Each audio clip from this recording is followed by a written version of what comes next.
Hello there, internet people. My name is CalebD. Um, I just won a Moto PTQ. There were 477 people, and I didn't think it would be worth it to go through the whole thing and add commentary. Most of the sealed portion is just me casting a sweet bomb and riding it. It wasn't that interesting. However, I was very proud of my play in the top 8 draft, and there was one game in particular that I did not want to get into uh, lost to time. So I figured I would put this up on YouTube because I think there's some good stuff to learn from this match and this game in particular. My opponent Albright won the die roll. We forced Esper in this draft, and it worked out pretty well. We got the isolated chapel that or isolated chapel that lets the deck come together pretty well. And I also had a traveler's amulet of my own. It's really nice when you have both the fixing land and the traveler's amulet. Yeah. We kept this hand pretty easily. It has some early game, some late game in the Forbidden Alchemy, and in some aggression all along all spots of the curve. So we weren't going to get rolled by green white with this hand, and it's just a really strong hand overall. Like all we need to do is hit that third land, and we're gold, which is going to happen because we have both think twice because we have think twice in here too. So it's an extra cantrip. We could actually probably miss our third land drop and still be fine because we have early game in the form of Doom Traveler. That guy's quite good. Our opponent cracks the amulet before playing his land to deny us information. It's pretty tight play on his part. I sorcery sped my think twice because there was no reason. I wasn't representing anything by holding up my mana, and there's no reason to like get my think twice eaten by a dissipate and then just like miss my third land drop. But he played Geist here. There were a lot. I think I saw like four of them in this draft, and I ended up with two in my deck. I like this card a lot. It's definitely the best common flyer for sure. Better than some of the uncommon ones too. Like I would rather have it than the Haunt for sure that makes 2/1 flyers. Anyway, our hand has developed a little bit. We have lots of options during all stages of this game. I There's no real reason to play Doom Traveler here. It's not doing anything. Like he's not attacking on the ground. Uh, there's some logic to casting the Forbidden Alchemy, but if we do that, we are basically time walking ourselves to ensure that we can play a Moon Heron on curve next turn. While we could, and we could also flashback the thing twice to do that, but casting the Forbidden Alchemy is more certain. Meanwhile, we could just be casting Patrician, which adds a threat to the board, and then if we rip the land, play the Moon Heron next turn, and if we don't rip the land, then we can Alchemy or do something else. So, I like just playing the Patrician here, and that's what I did. It also means that while he's presenting pressure to us, we're representing pressure back at him and making racing difficult. Yeah, this turn we drew the Lost in the Mist, so we did the play that we talked about last turn. Um, Had we not found an island, we would have been pretty happy just playing and found a plains instead. We would have been pretty happy just playing a plains and dropping Doom Traveler and trading our Patrician for the Avon that he had out here. But since we hit an island, that's just much better. We get to time walk him by bouncing it back to his hand and getting an extra 3 points of lifelink off of our Patrician. And this turned out to be a very close game. So that 3 points of life actually mattered in a huge, huge way. Um, let's just continue here. I get into 3 life. He hits me. He replays his dude. I decide I'm fine with trading things off here, even though I have other options, because that lets me jam Makeshift Mauler on curve. So I do. This is nice because it forces him to deal with the Mauler or just die, which is pretty huge actually. And he did. He had the Smite the Monstrous, but if he hadn't had the Smite the Monstrous, like he might have just lost to my freaking makeshift Mauler. Um, and it also like time walked his turn as well. So like I wasn't applying aggression to him at the time, but he was only attacking me for 2 in the air with the Geist. He wasn't able to develop his board while this makeshift Mauler was in play because if he did, he was losing the race.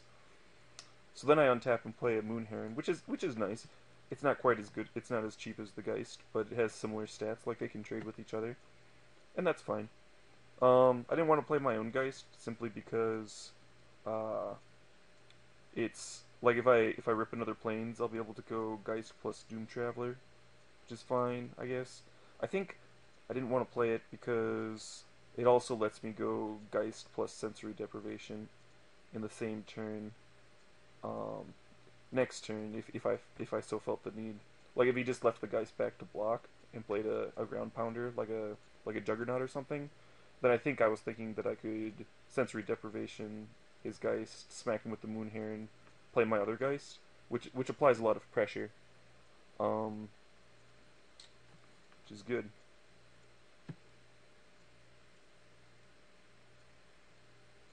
But he just jammed a Gallows Warden and attacked, which meant that I didn't even have the option of trading, which is fine. Now here there are a lot of options. I could just pass the turn with the Lost in the Mist up and hope he played something to counter. Uh, and if he didn't counter anything or play anything to counter, I could flashback my Think Twice. What I don't like about this is that I'm not developing my board. Like he could just attack and pass the turn, and then I'm just flashbacking a Think Twice, and I already have plenty of gas in my hand, and I have the mana to use it, so I don't really need to cantrip right now.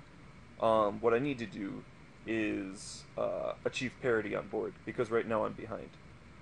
Um, so I develop my board. I play the Geist and then Sensory Deprive his Gallows Warden so that I can attack this turn, which seemed reasonable to me, and jammed the Doom Traveler because it's on curve. There's no reason not to play it.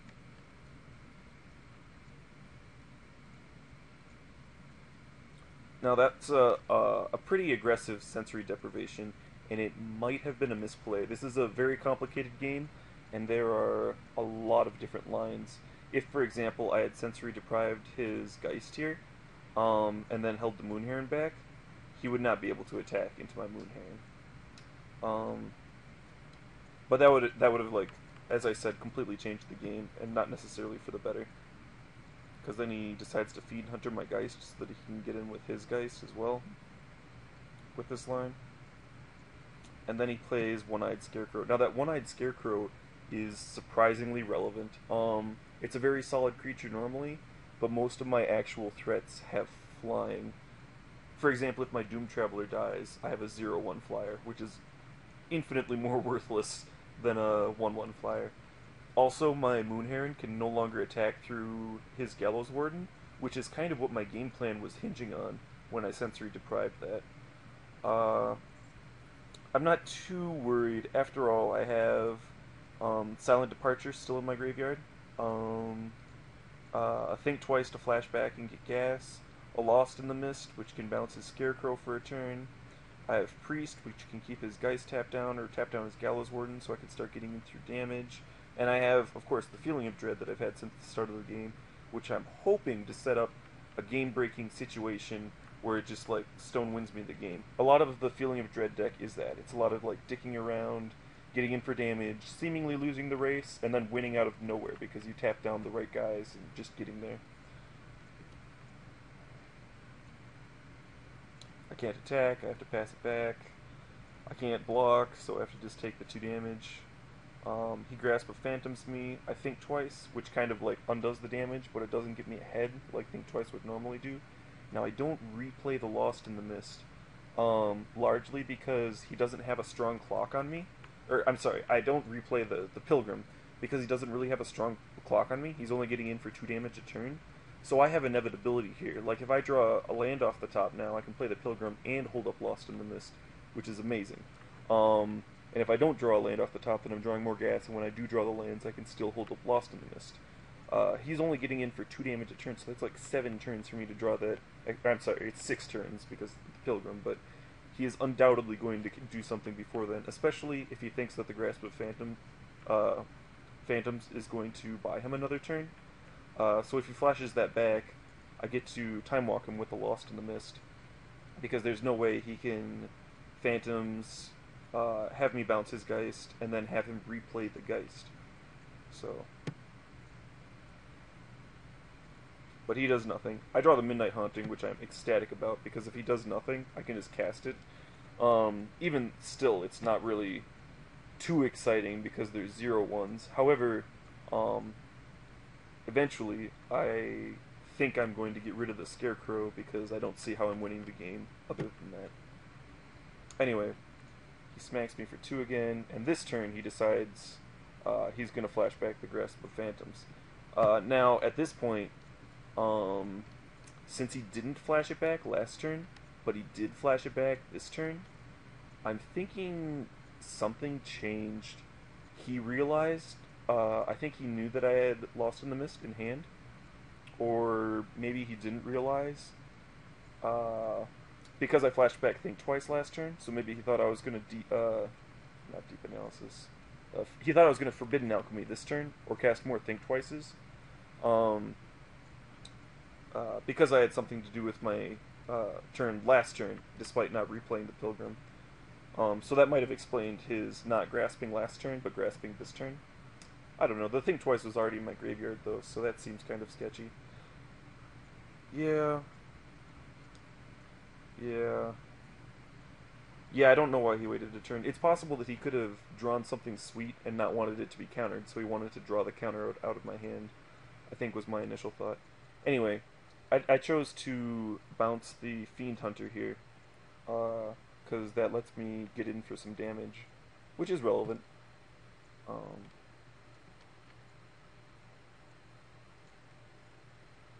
I can play Pilgrim, Stitcher's Apprentice, and bash in.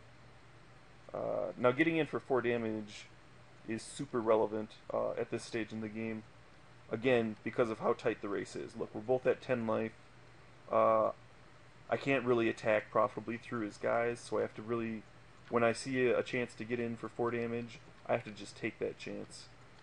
Even though it doesn't appear that the 4 damage is going to win the game this turn. Like, this game doesn't really allow for that type of maneuvering. Anyway, I drew Stitcher's Apprentice, which is pretty awesome. It lets me turn my Doom Traveler into 2 guys.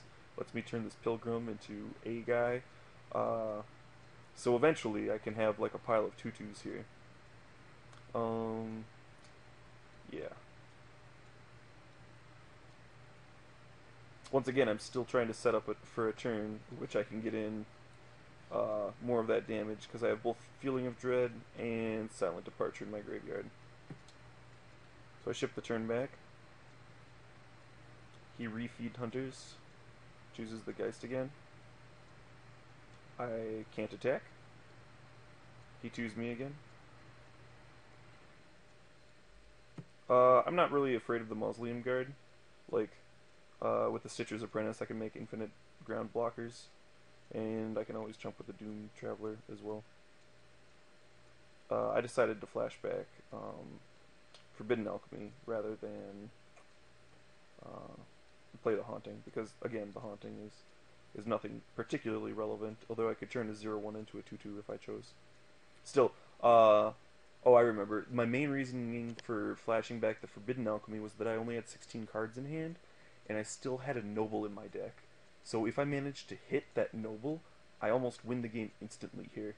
I play it, he's blue-white, so he doesn't really have a way of taking it off the board, and then my Stitcher's Apprentice just goes nuts and just kills him.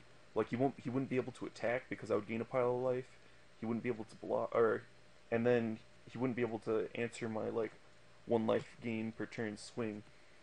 For example, if I played the Noble and got to untap, I could Haunting mid-attack phase, block his Geist, and then sack one of the 0/1 that I'm blocking with to this, so, like, every attack I'm just, like, getting a 2/2 and draining him. basically an unlosable situation. But unfortunately,